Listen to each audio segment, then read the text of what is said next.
Hello friends, இன்றைக்கி வந்து நம்ம 3 பொருள் வச்சு ஒரு சூப்பரான ஸ்வீட் செய்ய போகிறோம். அதுக்கு முன்னாடி லோட்டஸ் பியூட்டி அண்ட் சமையலை சப்ஸ்கிரைப் பண்ணலைன்னா மறக்காமல் சப்ஸ்கிரைப் பண்ணிக்கோங்க. இப்போ வாங்க இந்த டிஷ்ஷு எப்படி செய்யலான்னு பார்க்கலாம். சூப்பரான ஸ்வீட் செய்யலாம் 3 பொருளை வச்சு. முதல்ல வந்து கடாயை வச்சுட்டு 1 கப் அரிசி மாவு, இது 100 கிராம் ஒரு கப்பு. இந்த கப்பால் 100 கிராம், உங்களுக்கு எந்த கப்பு அளக்குறீங்களோ அந்த கப்பில் நீங்கள் வந்து எல்லாத்தையும் அளந்துக்கலாம். சுகர், பால் எல்லாம். இப்போ 1 கப்பு அரிசி மாவை நல்லா லைட்டாக வறுத்துக்கிறணும். ரொம்ப செவக்கக்கூடாது. ஓரளவு வாசனை வரவும் வறுத்து எடுத்து கொஞ்சம் சூடு இதுவானால் போதும், வறுத்து எடுத்துக்கலாம். இப்போ அதே கடாயில் அதே கப்பில் எந்த கப்பில் அரிசி எடுத்திங்களோ அதே கப்பில் 2 கப் பால் எடுத்து ஊற்றிக்கோங்க. பால் ஊற்றிட்டு 2 கப் ஊற்றிட்டு கொஞ்சம் நல்லா சூடாகட்டும் பால். இப்போ சூடாயிருச்சு பால்.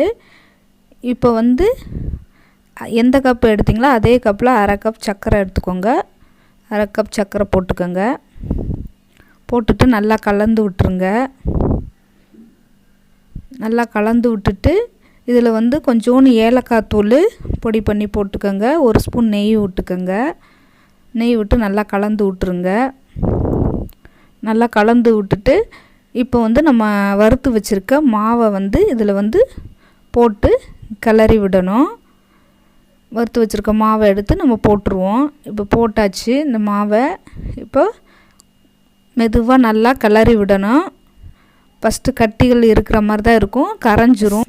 சர்க்கரை போட்டிருக்கனால சீக்கிரமாக கரைஞ்சிரும், கட்டி வராது, கட்டிப்படாது, கரைஞ்சிரும்.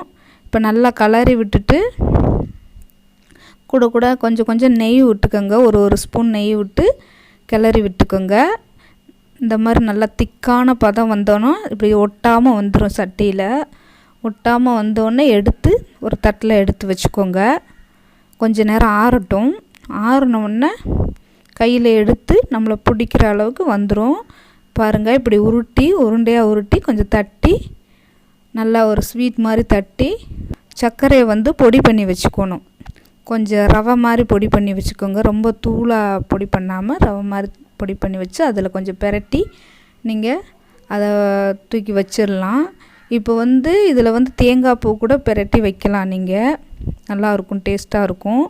இப்போ சுகரில் பெரட்டி வச்சுட்டு மேலே அலங்கரிக்க டூட்டி ஃப்ரூட்டி இல்லை செரி எது வேணால் வச்சுக்கோங்க. சூப்பராக இருக்கும் இந்த ஸ்வீட்டு. நல்லாயிருக்கும், சாப்பிட வாயில் போட்டோடனே கரைஞ்சிரும். ரொம்ப டேஸ்ட்டாக இருக்கும்.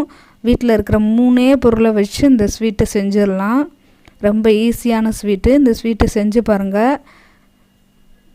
இந்த வீடியோ பிடிச்சிருந்தா லைக் பண்ணுங்கள், ஷேர் பண்ணுங்கள், சப்ஸ்கிரைப் பண்ணுங்கள். பக்கத்தில் இருக்க பெல் பட்டனை கிளிக் பண்ணி வச்சுக்கோங்க. அப்போ தான் நான் போடுற வீடியோ உடனுக்குடன் வரும்.